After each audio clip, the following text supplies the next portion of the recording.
പുനരപി ജനനം പുനരപി മരണം പുനരപി ജനനീ ജഠരേ ശയനം. അങ്ങനെ ജീവൻ തലമുറകളിലൂടെ ഇങ്ങനെ ജനിച്ചു മരിച്ചു പോയിക്കൊണ്ടിരിക്കുകയാണ്. സൂക്ഷ്മ ശരീരവും സ്ഥൂല ശരീരവും ഇങ്ങനെ പറയുന്നുണ്ട്. ഇത് തമ്മിലുള്ള വ്യത്യാസം എന്താണ്? അതേ ജീവൻ തന്നെ ഗാഢസുഷുപ്തിയിലെത്തുമ്പോൾ കാരണ ശരീരത്തിലാണ് ജീവൻ. അവന് ആ ജന്മം ആഗ്രഹം ഉള്ളിടത്തോളം കാലം ജന്മം എടുക്കേണ്ടി വരും. അന്ധൻ സ്വപ്നത്തിൽ കാണുകയും ബധിരൻ സ്വപ്നത്തിൽ കേൾക്കുകയും ചെയ്യുന്നു. അതുകൊണ്ട് ആത്മാവ് നിത്യദ്രഷ്ടാവും നിത്യശ്രോതാവുമാണ്. അപ്പോൾ ഇവിടെ നിന്ന് മരിച്ചു പോകുന്ന സമയത്ത് ആ ഉദാനം എന്ന് പറഞ്ഞ കഴുത്തിലിരിക്കുക, അത് മരിക്കുന്ന സമയത്ത് നമ്മുടെ ശരീരത്തെ വിട്ടു പോകുന്നതാണ്. പരിണാമ സിദ്ധാന്തത്തിൽ ഏകകോശ ജീവിയിൽ നിന്നുണ്ടായിരുന്ന നമ്മളിലേക്ക് എത്തിയപ്പോഴത്തെ നമ്മുടെ DNA ഈ അറിവുകൾ മുഴുവൻ ശേഖരിച്ച് അന്നുണ്ടായിരുന്ന അതേ ജീവൻ തന്നെ ഇന്ന് നിലനിൽക്കുന്ന രീതിയിലൊക്കെയാണ് ആധുനിക സയൻസ് ഈ പരിണാമ സിദ്ധാന്തത്തിലൊക്കെ പറയുന്നത്. അതുകൊണ്ടാണ് ഋഷിമാർ നമ്മളെ സർവജ്ഞൻ എന്നൊക്കെ വിളിച്ചത്. ഇവിടെ ഏറ്റവും അടുത്ത ഒരാൾ വിദേശത്ത് തന്നെ വിളിച്ച് മരിച്ചു പോയിരിക്കുന്നത്. അങ്ങനെയാണെങ്കിൽ അവർക്ക് നമ്മളെ കാണാതാണ് അവർ മരിച്ചത്. ആ ഒരു അഭിപ്രായം അവർക്കുണ്ടെങ്കിൽ അവരിഞ്ഞെത്തും. ഒരു മരണം നടക്കുമ്പോൾ ബന്ധുക്കളെല്ലാം കരയുന്നു. അതെ. അപ്പൊ പ്രാണൻ അവിടെ നിൽക്കുന്ന പ്രാണൻ അത് വേദനാജനകമായിരുന്നു.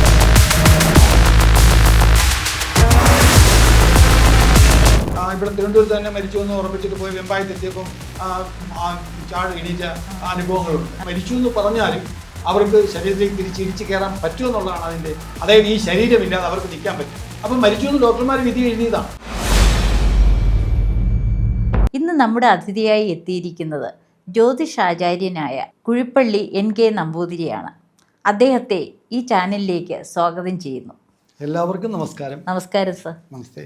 ജനന മരണ ചക്രത്തെപ്പറ്റി നമ്മുടെ ഋഷിമാർ ഒത്തിരി കാര്യങ്ങൾ പറഞ്ഞിട്ടുണ്ട്. പൗരാണികമായിട്ട് തന്നെ അത്തരം വിഷയങ്ങളെപ്പറ്റി പ്രതിപാദിക്കുന്നുണ്ട്. അതിനെപ്പറ്റി അങ്ങൊന്ന് വിശദീകരിക്കാമോ? ശങ്കരാചാര്യസ്വാമികൾ ഭജഗോവിന്ദം എന്ന പ്രശസ്തമായ ഒരു കാവ്യത്തില് അദ്ദേഹം പറയുന്നു, പുനരപി ജനനം പുനരപി മരണം പുനരപി ജനനീ ജഠരേ ശയനം ഇഹ സംസാരേ ബഹുദുസ്താരേ കൃപേ അപാരേ പാഹി മുരാരേ എന്ന് വിഷ്ണു ഭഗവാനോട് പ്രാർത്ഥിക്കുന്നുണ്ട്. അപ്പം ശരിക്കും ജനനം എന്ന് പറയുന്നത് പ്രാണനും ശരീരവും തമ്മിലുള്ള സംയോഗം. ശരീരത്തിൽ പ്രാണൻ സംയോഗം ചെയ്യുമ്പോൾ ജനനം, ശരീരത്തിൽ നിന്നും പ്രാണൻ വിടുമ്പോൾ മരണം. അപ്പോൾ പ്രാണൻ ഈ ശരീരത്തിൽ എത്തിക്കഴിയുമ്പോൾ ജീവൻ അവിടെ പ്രകാശിച്ചു. ഈ പ്രാണൻ ഈ ശരീരത്തെ വിട്ടാൽ ജീവൻ അവിടുന്ന് മാറേണ്ടി വരും, ആ ശരീരത്തിൽ നിന്ന് മാറേണ്ടി വരും. അങ്ങനെ ജീവൻ ഇങ്ങനെ വീണ്ടും വീണ്ടും ജനിച്ചും മരിച്ചും തലമുറകളിലൂടെ ഇങ്ങനെ ജനിച്ചു മരിച്ചു പോയിക്കൊണ്ടിരിക്കുകയാണ്. അപ്പം നമ്മൾ ശരിക്കും പറഞ്ഞു കഴിഞ്ഞാൽ നമ്മൾക്ക് ഒരു ഈച്ച ചത്തൊരു പൂച്ചയായി ഇടുന്നു, ഈശ്വരൻ്റെ വിലാസങ്ങൾ ഇങ്ങനെ എന്നൊക്കെ പറയും. നരി ചത്ത് നരനായി പിറക്കുന്നു, നാരി ചത്തുടൻ ഓരിയായി പോകുന്നു എന്നൊക്കെ അതെ ജ്ഞാനപ്പാനയില് ഋഷിമാർ പറഞ്ഞിട്ടുണ്ട്. അപ്പോൾ ഇങ്ങനെ ജനന മരണ ചക്രം ഇത് ശരിക്കും പറഞ്ഞു കഴിഞ്ഞാൽ ആപേക്ഷികമായ ഒരു മധ്യഭാഗമാണ്. പുനരപി ജനനം പുനരപി മരണം ഇതിങ്ങനെ സംഭവിച്ചുകൊണ്ടേയിരിക്കുകയാണ്. അപ്പം നമ്മൾ ഒരാൾ ജനിച്ചു, അപ്പം ജനിച്ചു കഴിഞ്ഞാൽ ബാല്യമായി നമ്മൾ ആൾക്കൊരു പേരിടുക. യഥാർത്ഥത്തിൽ അവിടെ ജനിക്കുമ്പോൾ ആ ശരീരവുമായിട്ട് ചേർന്ന് നിൽക്കുന്ന ഞാൻ എന്ന ഒരു ബോധം, ആ ബോധതലം ആ കുഞ്ഞായിട്ട് ഞാൻ എന്നൊരു ബോധതലം അവിടെ ഉണരുകയാണ്. അപ്പം നമ്മൾ ആ കുഞ്ഞിനൊരു പേരിടും. എന്നിട്ട് ഞാനും വിളിക്കും, എല്ലാവരും ആ പേര് വിളിക്കും. അങ്ങനെ ആ കുഞ്ഞെന്തായി? ആ പേരുകാരനായി. അത് നമ്മളുടെ ഒരു എല്ലാവരും കൂടിയുള്ള ഒരു സങ്കല്പമാണ്. ആ പേര് എല്ലാവരും കൂടി സങ്കല്പിക്കുന്നു. അല്ലെ, നോട്ടിന്റെ കാര്യം പറഞ്ഞത് എല്ലാവരും കൂടെ നോട്ടാണെന്ന് സങ്കല്പിച്ചപ്പോൾ അത് നോട്ടായി. നേരെ മറിച്ച് എല്ലാവരും കൂടി സങ്കല്പിച്ചത് അത് നോട്ടല്ല എന്ന് പറഞ്ഞപ്പോൾ നോട്ട് നിരോധനം വന്നപ്പോൾ അങ്ങനെ വന്നല്ലോ. അപ്പോൾ അത് നോട്ടല്ലാതായി, അത് വെറും പേപ്പറായി മാറി. അപ്പോൾ നമ്മുടെ ആ എല്ലാവരും കൂടിയുള്ള ഒരു സങ്കല്പമാണ് ഒരു പേര് പോലും യഥാർത്ഥത്തിൽ. അപ്പം അങ്ങനെ ജനിച്ചു, ഞാനെന്നൊരു ബോധമാണ് അവിടെ ജീവനായി നിന്നത്. ആ ജീവൻ എന്നുള്ളതിൽ നമ്മളൊരു പേരിട്ടു. അന്ന് മുതൽ ആ വ്യക്തി ആ പേരിൽ അറിയപ്പെടാൻ തുടങ്ങി. അപ്പോൾ പേര് പോലും സങ്കല്പമാണ്. പിന്നീട് അങ്ങോട്ട് വളർന്ന് വലുതായി യുവാവായി ഗൃഹസ്ഥാശ്രമം കഴിഞ്ഞ് പിന്നെ പ്രായമായി അദ്ദേഹം മരിക്കുന്നു. അപ്പോൾ അങ്ങനെ മരിക്കാൻ മരിക്കാൻ തുടങ്ങുന്ന സമയത്ത് ഈ മനസ്സി സമ്പത്തിയെ പ്രാണൻ മനസ്സിൽ ലയിക്കുന്നു. അപ്പം ഇവിടെ നമ്മുടെ വാക്ക് ആദ്യമേ വാഗാദി ഇന്ദ്രിയങ്ങൾ, വാക്ക്, പിന്നെ കയ്യെ കാല ഇങ്ങനെയുള്ള കർമ്മേന്ദ്രിയങ്ങളും ജ്ഞാനേന്ദ്രിയങ്ങളും എല്ലാം തന്നെ അത് പിന്നെ മനസ്സിൽ ലയിക്കുന്നു. അപ്പോൾ മനസ്സിൽ ലയിച്ചു കഴിഞ്ഞാൽ പിന്നെ ആ വ്യക്തിയെടുത്ത് നമ്മൾ ചോദിച്ചു കഴിഞ്ഞാൽ അങ്ങേർക്കൊന്നും നമ്മളെ കാണാൻ പറ്റില്ല, റെസ്പോണ്ട് ചെയ്യാൻ പറ്റത്തില്ല. അപ്പോഴത്തേക്കും കണ്ണിൽ കൂടെ കണ്ണീരൊക്കെ വരും. പക്ഷേ അദ്ദേഹത്തിന് നമ്മളോട് പ്രതികരിക്കാൻ പറ്റത്തില്ല.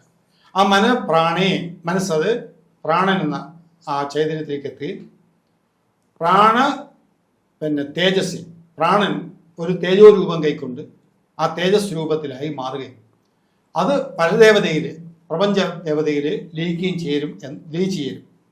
അപ്പം ഇങ്ങനെ ഇത് ലയിച്ച് ചേർന്ന് ജനനം മുതൽ മരണം വരെ ഒരു ജീവിത ചക്രം.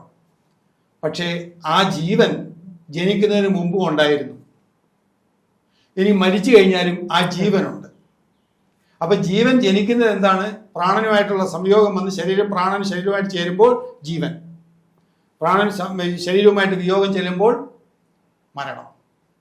ജീവന് ആ ജനനവും മരണവും, ജീവനെ സംബന്ധിച്ചതും ജീവൻ അതിന് മുമ്പും ഉണ്ടായിരുന്നു, ജീവനതിന് ശേഷവും ഉണ്ട്. അതുകൊണ്ട് മരിച്ചതിന് ശേഷമുള്ള കർമ്മങ്ങൾ നമ്മൾ ചെയ്യേണ്ടതുണ്ട്. കാര്യം ആ ജീവൻ എക്സിസ്റ്റ് ചെയ്യുന്നുണ്ട്. അതാണ് അവിടെ ഈ പുനരഭി ജനനം, പുനരഭി മരണം, പുനരഭി ജനനി ജഠിലെ ശയനം എന്ന് ശങ്കരാചാര്യ സ്വാമികളെ പോലുള്ളവരൊക്കെ പാടിപ്പുകഴ്ത്തിയതും പുരാണങ്ങളിലും വേദങ്ങളിലും എല്ലാം തന്നെ വളരെ വിശദമായ ചർച്ച ഈ പുനർജന്മങ്ങളെ കുറിച്ചെല്ലാം നടക്കുന്നുണ്ട്.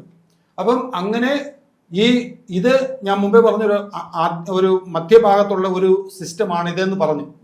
ആത്യന്തികമായി വേദാന്ത തത്വം അനുസരിച്ച് ആത്യന്തികമായി ജനനവും ഇല്ല, മരണവുമില്ല, ജനനവുമില്ല, പുറപ്പുമില്ല, വാഴ്വും നരസുരരാദിയും ഇല്ല, നാമരൂപം മരുവിന് അവരുന്ന മരീചി നീര് പോൽ നിൽപ്പിത് പൊരുളല്ല എന്ന് ശ്രീനാരായണ ഗുരുദേവൻ അദ്ദേഹത്തിൻ്റെ ഗ്രന്ഥങ്ങളിലൂടെ നമുക്ക് ബോധ്യപ്പെട്ടതുണ്ട്. അപ്പൊ ജനന മരണ ചക്രങ്ങള് ഒരു മധ്യഭാഗത്തുണ്ടാകുന്ന ഒരു പ്രവർത്തനമാണ്. അത് മാത്രമേ നമുക്ക് കാണാൻ പറ്റുന്നുള്ളൂ. അതെ, നമുക്ക് കാണാൻ പറ്റുള്ളൂ. അതിനപ്പുറത്തേക്ക് സൂക്ഷ്മ രൂപമാണ്, സൂക്ഷ്മമായിട്ടുള്ള തത്വമാണ്. സൂക്ഷ്മ ശരീരവും സ്ഥൂല ശരീരവും ഇങ്ങനെ പറയുന്നുണ്ട്. ഇത് തമ്മിലുള്ള വ്യത്യാസം എന്താണ്? അപ്പൊ സൂക്ഷ്മ ശരീരവും സ്ഥൂല ശരീരവും നമുക്ക് സാധാരണക്കാർക്ക് മനസ്സിലാക്കാവുന്ന ഒരു ഭാഷയെ പറഞ്ഞാൽ, ഇപ്പൊ നമ്മുടെ ജീവൻ ഞാനെന്ന ബോധം ഈ ശരീരത്തിൽ നിൽക്കുമ്പോൾ, ഈ സ്ഥൂല ശരീരത്തിൽ ഇരിക്കുമ്പോൾ ആ ജീവൻ ഈ സ്ഥൂല ശരീരത്തിലൂടെ പ്രവർത്തിക്കുമ്പോൾ നമുക്ക് സ്ഥൂല ശരീരത്തിൽ നമ്മൾ ഉണർന്നിരിക്കുന്നു. എന്നാൽ അതേ ജീവൻ തന്നെ സ്വപ്ന ശരീരത്തിൽ പ്രവർത്തിക്കുമ്പോൾ, ആ ജീവൻ തന്നെ സ്വപ്ന ശരീരത്തിലൂടെ നമ്മളുടെ മുമ്പിലേക്ക് എത്തുമ്പോൾ നമ്മൾ സ്വപ്നം കാണുന്ന തലമാണ്. അതേ ജീവൻ തന്നെ ഗാഢസുഷുപ്തിയിലെത്തുമ്പോൾ കാരണ ശരീരത്തിലാണ് ജീവിക്കുന്നത്. അപ്പൊ സ്ഥൂലം, സൂക്ഷ്മം, കാരണം. ഇപ്പൊ മരിക്കുന്ന സമയത്ത് ഈ സ്ഥൂല ശരീരത്തിൽ നിന്ന് പിൻവാങ്ങും. സൂക്ഷ്മ ശരീരവും കാരണ ശരീരവും ആയിട്ടാണ് ഈ ജീവൻ ഈ ശരീരം വിട്ടു പോകുന്നത്. മനഃഷ്ടാനീന്ദ്രിയാണി പ്രകൃതി സ്ഥാനി കർഷതി എന്ന് ഭഗവത്ഗീത. മനസ്സ് തുടങ്ങിയിട്ടുള്ള 6 ഇന്ദ്രിയങ്ങളുമായിട്ട് ഈ ജീവൻ ഈ ശരീരത്തിന് പുറത്തു പോകുന്നു എന്ന് ഭഗവത്ഗീത പറയുന്നു. അങ്ങനെ പോയി കഴിഞ്ഞാൽ അവര് അടുത്ത ഒരു ജന്മം എടുക്കേണ്ടി വരും. അവര് ആ ജന്മം ആഗ്രഹം ഉള്ളിടത്തോളം കാലം ജന്മം എടുക്കേണ്ടി വരും. ആഗ്രഹം എന്ന് അവസാനിക്കുന്നു, അന്ന് ജന്മം തീർന്നു. അന്ന് പരമസത്യത്തിൽ ലയിച്ച് ഈ പ്രപഞ്ചത്തിനെ എന്താണോ നിലനിർത്തി പോരുന്നത് ആ സത്യമായിട്ട് നമുക്ക് മാറാൻ പറ്റുമെന്നാണ് ഋഷിമാര് തത്വമസി തുടങ്ങിയിട്ടുള്ള മഹത് വാക്യങ്ങളിലൂടെ പറയുന്നത്. മനുഷ്യൻ ഈ ലോകത്തിന് മുഴുവനും അധിപതിയാണെന്നാണ് നമ്മുടെ വേദാന്തം പറയുന്നത്. അപ്പം അങ്ങനെയുള്ള, അതുകൊണ്ടാണ് മറ്റേ വാമനന്റെ അവതാരത്തിൽ ഞാൻ പറഞ്ഞില്ലേ, വാമനാവതാരത്തില് ശരിക്കും എല്ലാം ലോകത്തുള്ളവരാണ് കൊടുക്കുന്നതെങ്കിലും 3 ലോകങ്ങളെയും കീഴടക്കുകയാണ്. ഒരു നിമിഷം കൊണ്ട് വളർന്നു വലുതായി 3 ലോകങ്ങളെയും കീഴടക്കുകയാണ് മനുഷ്യൻ എന്നുള്ള ഒരു സങ്കല്പമാണ് അവിടെ വാമനാവതാരത്തിൽ വന്നത്. അപ്പൊ മനുഷ്യന് ഈ പറയുന്ന പ്രകൃതിയുടെ അടിമയല്ല, ഈ പ്രകൃതിയുടെ മുഴുവനും പ്രപഞ്ചത്തിന്റെ നാഥനായ ഈശ്വര തുല്യനായ ഈശ്വര ചൈതന്യമാണ് മനുഷ്യൻ എന്ന ആ ജീവൻ ഞാൻ എന്ന ബോധത്തിൽ പ്രകാശിക്കുന്നത്. ആ പ്രപഞ്ച ബോധത്തില് ആ സമഷ്ടിയില് പൊന്തി നിൽക്കുന്ന ഒരു കുമിളയാണ് ഞാനെന്ന ബോധം. അത് ഈ ഒരു ശരീരത്തിൽ ഇരിക്കുമ്പോൾ സ്ഥൂല ശരീരത്തിലിരിക്കുമ്പോൾ നമുക്ക് പേരും ഈ പ്രപഞ്ചവുമായിട്ട്, അതായത് നമുക്ക് പഞ്ചേന്ദ്രിയങ്ങളാൽ അറിയപ്പെടുന്ന ഈ ലോകവുമായിട്ടുള്ള ബന്ധം വരികയാണ്. അതേ ജീവൻ തന്നെ സ്വപ്നത്തിൽ എത്തിച്ചേരുകയാണ്. സ്വപ്നത്തിൽ എത്തുമ്പോൾ വളരെ വിശേഷതയുണ്ട് അവിടെ. സ്വപ്നത്തിൽ എന്താണെന്നറിയാം? സ്വപ്നത്തിൽ കണ്ണില്ലാതെ കാണാം, ചെവിയില്ലാതെ കേൾക്കാം, മൂക്കില്ലാതെ മണക്കാം, നാക്കില്ലാതെ രുചിക്കാം, കൈയില്ലാതെ കർമ്മങ്ങൾ ചെയ്യാം, കാലില്ലാതെ നടക്കാം. എന്ത് അത്ഭുതം! ഇതൊന്നും വേണ്ട ജീവന്. ശങ്കരാചാര്യ സ്വാമികൾ അതിനകത്ത് ഭാഷ്യത്തിനകത്ത് പറയുന്നത്, ഈ ജീവന് ഇതൊക്കെ ഉണ്ട് എന്നുള്ളത് പറയുന്നത്, കണ്ണില്ലാതെ കാണാമെന്നൊക്കെ പറയുന്നത്, ആ സമയത്ത് വ്യാഖ്യാനത്തിൽ ആചാര്യസ്വാമികൾ പറയുന്നത്, അന്ധൻ സ്വപ്നത്തിൽ കാണുകയും ബധിരൻ സ്വപ്നത്തിൽ കേൾക്കുകയും ചെയ്യുന്നു. അതുകൊണ്ട് ആത്മാവ് നിത്യദ്രഷ്ടാവും നിത്യശ്രോതാവുമാണ് ആത്മാവ്. വളരെ കൃത്യമായിട്ട് അന്നത്തെ ആചാര്യൻ പറഞ്ഞു. ഇന്നിപ്പോ നമുക്ക് കുറച്ചുകൂടി അഡ്വാൻസ് സയൻസ് ഒക്കെ വന്നതോടുകൂടി കണ്ണുകൊണ്ട് ഉപകരണത്തിന്റെ കുഴപ്പമാണെങ്കിൽ ഉപകരണം അങ്ങ് മാറ്റി വെച്ചാൽ കണ്ണ് നമുക്ക് കാണാറാവും. അപ്പം അന്ധൻ എന്ന് പറഞ്ഞിട്ട് കാര്യമില്ല, കണ്ണു മാറ്റി പുതിയ കണ്ണു വെച്ചാൽ അയാൾക്ക് കാണാറായി. അപ്പം അന്നൊരു പ്രശ്നമില്ല. അപ്പോഴും അറിവ് അവിടെ ഉണ്ടായിരിക്കണം. ഏത്? ഈ അറിവ്, കാഴ്ച എന്ന ജ്ഞാനം അവിടെ എക്സിസ്റ്റ് ചെയ്യണം. അപ്പൊ ജീവന് കാഴ്ച എന്ന ജ്ഞാനം എപ്പോഴും ഉള്ളതാണ്. ഒരു നിമിഷം പോലും അത് ഇല്ലാതാവുന്നില്ല. അപ്പൊ സ്വപ്ന ശരീരത്തെ കൊണ്ട് നമുക്ക് അതിനെക്കുറിച്ച് ചിന്തിക്കാം. യഥാ സ്വപ്നലോകേ തഥാ പിതൃലോകേ എന്നാണ് ഋഷിമാർ പറഞ്ഞിരിക്കുന്നത്. പിതൃലോകം സ്വപ്നലോകം പോലെയാണെന്ന്. എന്ന് പറഞ്ഞാൽ എന്താണെന്ന് വെച്ച് കഴിഞ്ഞാൽ, ഇപ്പം അവര് സൂക്ഷ്മ ശരീരമുണ്ട്, അവർ കണ്ണില്ലാതെ കാണാം, ചെവിയില്ലാതെ കേൾക്കാം, അവർക്ക് കാലില്ലാതെ നടക്കാം, പിന്നെ കൈയില്ലാതെ കർമ്മങ്ങൾ ചെയ്യാം എന്നുള്ള ആ ഒരു ഭാവം പഞ്ചേന്ദ്രിയങ്ങളെയും ജ്ഞാനേന്ദ്രിയങ്ങളെയും സംബന്ധിച്ചിടത്തോളം അവർക്ക് ആ സൂക്ഷ്മ ശരീരത്തിൽ ഇരുന്നുകൊണ്ട് അതെല്ലാം ചെയ്യാം എന്നാണ്. ഇനി അതേ ജീവൻ തന്നെ ഗാഠസുഷുപ്തിയിലേക്ക് എത്തുന്നിരിക്കട്ടെ. കാരണ ശരീരം എന്നാണ് ഋഷിമാർ അതിന് പറയുന്നത്. കാരണ ശരീരം സ്വപ്നസ്ഥാനെ അന്ധപ്രജ്ഞ സപ്താംഗ ഏകോന വിശതി മുഖ സ്ഥൂല വൈശ്വാനര പ്രഥമ പാദ, ഒന്നാമത്തെ പാദം ഈ ശരീരത്തിൽ ഇരിക്കുമ്പോൾ വൈശ്വാനർ എന്ന പേരോടുകൂടി ഇരിക്കുകയാണ് ഈ വിശ്വത്തെ മുഴുവൻ അറിഞ്ഞുകൊണ്ടിരിക്കുന്ന ആ ജീവൻ. അത് പിന്നെ നമ്മുടെ ശരീരത്തിനുള്ളിൽ ജീവനായിട്ടിരിക്കുന്ന ആ ചൈതന്യം തന്നെ വിശ്വം മുഴുവൻ നിറഞ്ഞു നിൽക്കുന്ന ഇങ്ങനെ ഈ ഒരു കാഴ്ചപ്പാടാണ് ഭാരതീയമായ കാഴ്ചപ്പാട്. സമഷ്ടിയായിട്ടുള്ളതും വ്യഷ്ടിയായതും. സമഷ്ടിയിലുള്ളതെല്ലാം വ്യഷ്ടിയിലും ഉണ്ട്. പഞ്ചപ്രാണൻ എന്ന് ഉദ്ദേശിക്കുന്നത് പഞ്ചപ്രാണൻ എന്ന് ഉദ്ദേശിക്കുന്നത് ഇതുമായിട്ട് ബന്ധമുള്ളതല്ല. അതായത് പഞ്ചപ്രാണൻ എന്ന് പറഞ്ഞാൽ ഒരു പ്രാണൻ തന്നെ നമ്മുടെ ഉള്ളിൽ എത്തിയിട്ട് ആ പ്രാണൻ ശരീരത്തിന്റെ പല പല പ്രവർത്തനങ്ങളെ നിയന്ത്രിക്കുക. പ്രാണൻ ഈ കഴുത്ത് മുതൽ മേപ്പോട്ടുള്ള പ്രവർത്തനങ്ങളെ നിയന്ത്രിക്കുന്ന ആളാണ് പ്രാണൻ. അപാനൻ വയറിൽ നിന്ന് താപ്പോട്ടുള്ള പ്രവർത്തനങ്ങൾ നിയന്ത്രിക്കുന്ന. വ്യാനൻ എന്ന് പറയുന്നത് നമ്മുടെ കഴുത്തിൽ ഇരിക്കുന്ന. അപ്പൊ ഇവിടുന്ന് മരിച്ചു പോകുന്ന സമയത്ത് ഉദാനൻ എന്ന് പറഞ്ഞ പ്രാണൻ കഴുത്തിലിരിക്കുക. അത് മരിക്കുന്ന സമയത്ത് നമ്മുടെ ശരീരത്തെ വിട്ടു പോകുന്നതാണ് ആ പ്രാണൻ. അതിനുള്ള കർമ്മങ്ങളെല്ലാം ചെയ്യുന്ന ആളാണ് കക്ഷി. സമാനൻ എന്ന് പറയുന്നത് നാഭീസ്ഥാനത്ത് ഇരുന്നുകൊണ്ട് ശരീരം മുഴുവനുള്ള പ്രവർത്തനങ്ങളെ പരസ്പരം ബാലൻസ് ചെയ്താണ്. അപ്പൊ പ്രാണൻ, അപാനൻ, വ്യാനൻ, ഉദാനൻ, സമാനൻ, ഇങ്ങനെ പഞ്ചപ്രാണങ്ങൾ. ഈ പഞ്ചപ്രാണങ്ങൾ ഒരു പ്രാണൻ തന്നെ ശരീരത്തിനുള്ളിൽ ചെന്നിട്ട് അത് 5ആയിട്ട് തിരിഞ്ഞ് 5 പ്രവർത്തനങ്ങളെ നിയന്ത്രിക്കാം.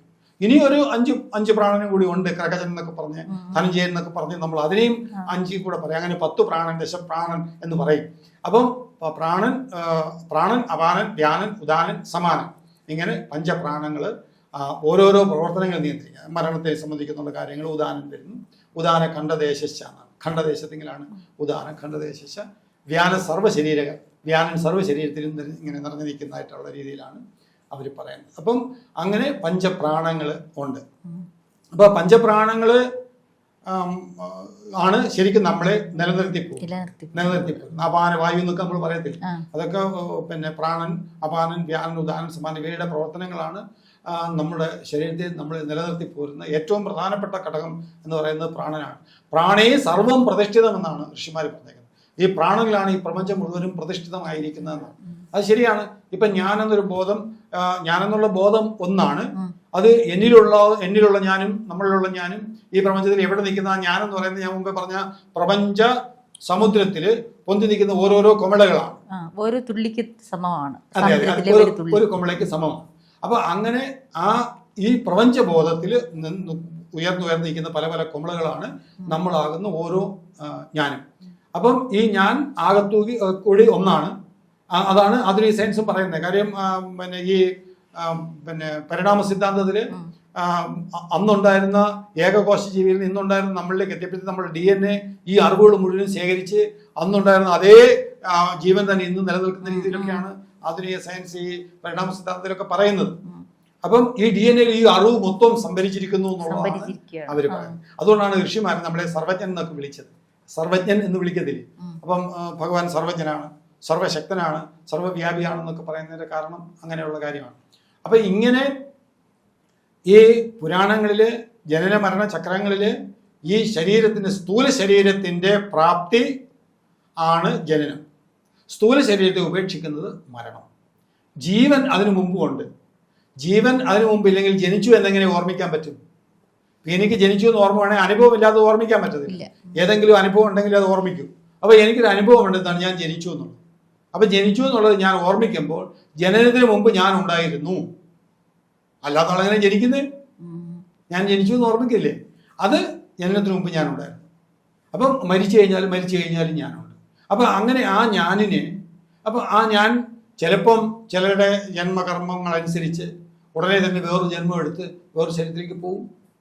ചിലപ്പം വേറൊരു ജന്മം എടുത്തിട്ട് വേറൊരു ശരീരത്തിലേക്ക് പോകും. ചിലർ കുറേ നാള് ഈ പ്രപഞ്ചത്തിൽ അലഞ്ഞു തിരിയേണ്ടതായിട്ട് വരും. അതൊക്കെ വേറെ തിയറികളാണ്, പല പല തിയറികളാണത്. ഇപ്പം ചിലർക്ക് ഇപ്പം നമ്മുടെ ഏറ്റവും ബന്ധപ്പെട്ട ഒരാൾ പിന്നെ വേറെ വിദേശത്തെങ്ങാനും വെച്ച് മരിച്ചു പോയിരിക്കട്ടെ. അങ്ങനെയാണെങ്കിൽ അവർക്ക് നമ്മളെ കാണാതാണ് അവർ മരിച്ചത്. ആ ഒരു വെപ്രാളം അവർക്കുണ്ടെങ്കിൽ അവരിഞ്ഞെത്തും. ഇവിടെ എത്തി നമ്മുടെ വീട്ടിനടുത്ത് വന്നൊരു പൂച്ചയായിട്ടോ ആ ഒരു പട്ടിയായിട്ട് വന്ന് ജനിച്ച് നമ്മളെ വന്ന് കണ്ടവരുടെ ആ കാഴ്ചയുടെ ഇത് സമാധാനം ചെയ്യും. ഇങ്ങനെയൊക്കെ ഒരുപാട് അനുഭവങ്ങളുണ്ട്. വേദനാജനകമായിട്ടുള്ളൊരു കാര്യമല്ലേ ഇപ്പോ? അതായത് ഒരു മരണം നടക്കുമ്പോൾ ബന്ധുക്കളെല്ലാം കരയുന്നു. അപ്പൊ പ്രാണൻ, അവിടെ നിൽക്കുന്ന പ്രാണൻ, അത് വേദനാജനകമല്ലേ? അതെ അതെ അല്ലേ? അതെ അതെ. അപ്പൊ അതുണ്ട്. അതായത് ഇപ്പൊ നമ്മൾ ശരീരം ഉപേക്ഷിച്ച് കഴിഞ്ഞാൽ ഈ ശരീരത്തിൽ നമുക്ക് കയറിയിരിക്കാൻ പറ്റത്തില്ല എന്നേ ഉള്ളൂ. വെളി വന്ന് നിന്ന് നമുക്ക് ഇത് കാണാം. അപ്പൊ ഈ നമ്മുടെ ബന്ധുക്കളൊക്കെ അടുത്തിരിക്കുന്നു. 10-16 ദിവസം നമ്മൾ അവിടെ ഇത് നിൽക്കുമ്പോൾ ഇവര് തിരിച്ച് ശരീരത്തിൽ കയറാൻ നോക്കും. ശരീരത്തിൽ കയറാൻ നോക്കുമ്പോൾ ശരീരത്തിൽ കയറാൻ പറ്റത്തില്ല. കാര്യം അത് ശരീരം വർക്കൗട്ട് അല്ല, അത് നിശ്ചലമായി. അപ്പൊ അവർക്ക് ഇവിടെ കയറി ഇതിനകത്തോട് നമ്മളെ നോക്കാനോ കാണാനോ അറിയാനോ പറ്റത്തില്ല. പരമാവധി അവർ ശ്രമിക്കും. എന്നാൽ ചില സമയത്തൊക്കെ അവർ ഇടിച്ച് കയറും. ചില ഇതിൽ വെച്ച് ഇടിച്ച് കയറാനും മരിച്ചു എന്ന് ഉറപ്പിച്ചു പോയ പല ആൾക്കാരും ഇവിടെ തിരുവനന്തപുരത്ത് തന്നെ മരിച്ചു എന്ന് ഉറപ്പിച്ചിട്ട് പോയി വെമ്പായത്ത് എത്തിയപ്പം ചാട് എണീറ്റ അനുഭവങ്ങളുണ്ട്. പത്രത്തിലൊക്കെ വന്ന് ഞാൻ വായിച്ചത്. അപ്പം അങ്ങനെ ജനിച്ചതിന് മരിച്ചു എന്ന് പറഞ്ഞാലും അവർക്ക് ശരീരത്തിലേക്ക് തിരിച്ചിടിച്ച് കയറാൻ പറ്റുമെന്നുള്ളതാണ് അതിൻ്റെ. അതായത് ഈ ശരീരമില്ലാതെ അവർക്ക് നിൽക്കാൻ പറ്റും. സൂക്ഷ്മ ശരീരത്തിലും കാരണ ശരീരത്തിലും അവിടെ നിൽക്കാൻ പറ്റുമെന്നുള്ള ഒരു തെളിവാണ് ഞാൻ ആ പറഞ്ഞത്. അപ്പം മരിച്ചു എന്ന് ഡോക്ടർമാർ വിധി എഴുതിയതാണ്. പക്ഷേ ആ കക്ഷി വീണ്ടും എഴുന്നേറ്റു. അവിടെ ചെന്നോ വെമ്പായത്തി എന്നപ്പം ചാടി എഴുന്നേറ്റിരിക്കുക, ജീവൻ വന്നു. അപ്പം ഈ ജീവൻ ഈ ശരീരം, സ്ഥൂല ശരീരം ഇല്ലാതെ മാറി നിൽക്കാൻ പറ്റും. അതല്ലാതെ തന്നെ നമുക്ക് മനസ്സിലാവും. ഇനിയിപ്പോൾ നമുക്കൊരു ഉദാഹരണം പറയാം. ഈ ജീവന്റെ ഒരു വലിയൊരു വിശേഷത, ജീവൻ ഒരുപാട് വിശേഷതയാണ്. സൂക്ഷ്മ ശരീരത്തിലേക്ക്, നമുക്ക് കാരണ ശരീരത്തിലെ കുറിച്ച് ഞാൻ പറഞ്ഞല്ലോ. കാരണ ശരീരത്തിൽ നമ്മൾ എത്തി, ഗാഢ സുഷുപ്തിയിൽ നമ്മൾ കാരണ ശരീരത്തിൽ എത്തുമ്പോൾ നമ്മൾ ഗാഢ സുഷുപ്തിയിലാണ്. ഒന്നും അറിഞ്ഞില്ല എന്നൊരവസ്ഥ അവിടെ ഉണ്ട്. സുഖമായി ഉറങ്ങി എന്നൊരവസ്ഥയും അവിടെ ഉണ്ട്.